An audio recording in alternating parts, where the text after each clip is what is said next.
My friends, listen to me, because what I am about to tell you is the difference between your money arriving safely to the people you love and your money sitting in a digital vacuum while you're stressed out of your mind. I know you. You are kind, you are generous, and you want to help your family, maybe back in the home country or a grandchild traveling abroad. You've heard about WorldRemit, and you want to use it because it's fast. But if you do this wrong, if you are sloppy with the details, you are going to lose more than just a transaction fee, you are going to lose your peace of mind. And at this stage of your life, in retirement or right on the doorstep of it, peace of mind is your most valuable asset. So, you ask me, Susie, what information do I actually need to send this money? First, we start with you. Before you can send a dime, WorldRemit needs to know who you are. This isn't just about a username and a password. They are going to ask for your full legal name, the one on your passport or your driver's license, not the nickname your friends call you. They need your residential address, your date of birth, and your phone number. Why? Because they are a regulated financial institution. They have to make sure you aren't a fraudster. If you can't prove who you are with a government-issued photo ID, do not even start the process. Now, let's talk about the recipient. This is where the fear creeps in, isn't it? The fear that the money won't get there. To stop that fear, you must have the exact details of the person receiving the money. If you are sending a bank transfer, you need their full legal name, again, exactly as it appears on their bank account. If you miss a middle name or misspell a last name, the bank might reject it. You need their physical address and their mobile phone number so they can get a text message when the money arrives. But here is the technical part where people get tripped up, the bank details. Depending on where you are sending, you need specific codes. If it's Europe, you need an IBAN and a BIC or SWIFT code.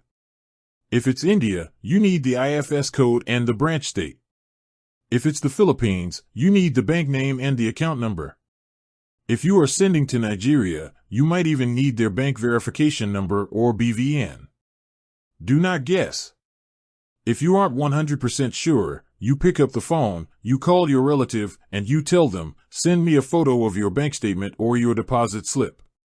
You see it with your own eyes before you type it into that app. What if you aren't sending to a bank?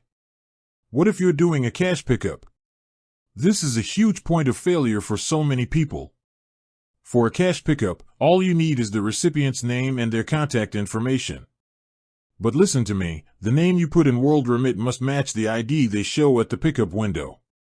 If their ID says Robert and you put Bob, they are walking away from that window with empty hands. Is that what you want? No. You want them to have that money. Now, why does this matter so much for you, the retiree? Because you are working with a finite amount of money.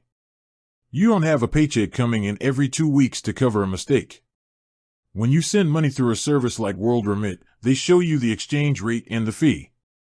Once you click send, that money is in motion. If the details are wrong, that money can get stuck in limbo 4 days or even weeks while you try to get a refund.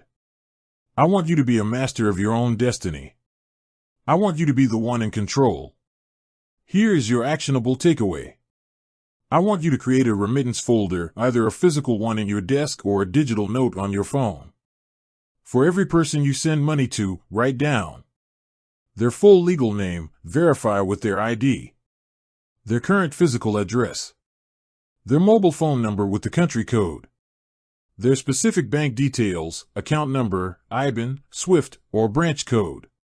Before you hit that final pay button on WorldRemit, I want you to take a deep breath. Look at the screen. Look at your folder.